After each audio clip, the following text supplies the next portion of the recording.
মই অত্যন্ত গৌৰৱেৰে সৈতে ক'ব খোজো যে যোৱা 5টা বছৰৰ প্ৰচেষ্টাই আমাৰ ৰাজ্যখনক এটা উন্নয়নৰ নতুন দিগন্তলৈ লৈ গ'ল।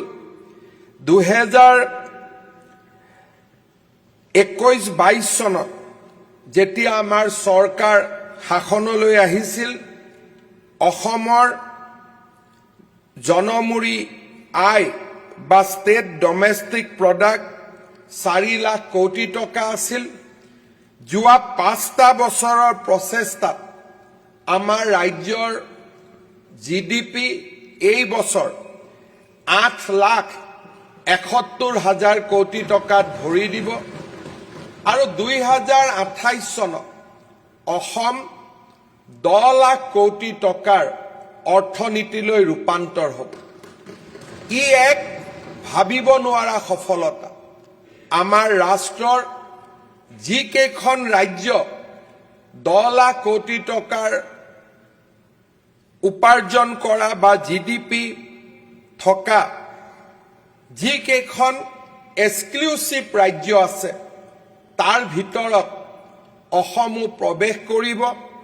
প্ৰধানমন্ত্ৰীৰ 5 ট্ৰিলিয়ন ইকনমিৰ যি সপোন, তাত আমাৰ ৰাজ্যখনেও স্থান পাব। অসমৰ অৰ্থনীতি কেতিয়াবা যে 10 লাখ কোটি টকাৰ হ'ব পাৰে, আমি কেতিয়াও কল্পনাও কৰিব পৰা নাছিলোঁ। মই অত্যন্ত গৌৰৱেৰে সৈতে ক'ব খোজো যে যোৱা 5টা বছৰৰ প্ৰচেষ্টাই আমাৰ ৰাজ্যখনক এটা উন্নয়নৰ নতুন দিগন্তলৈ লৈ গ'ল।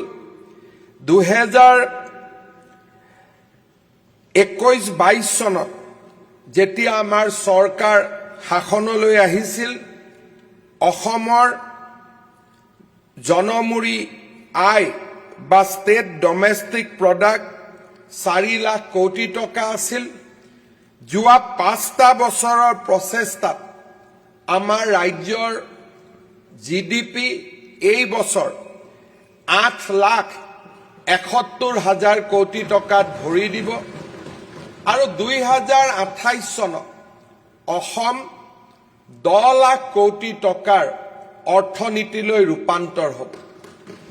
ই এক ভাবিব নোৱাৰা সফলতা।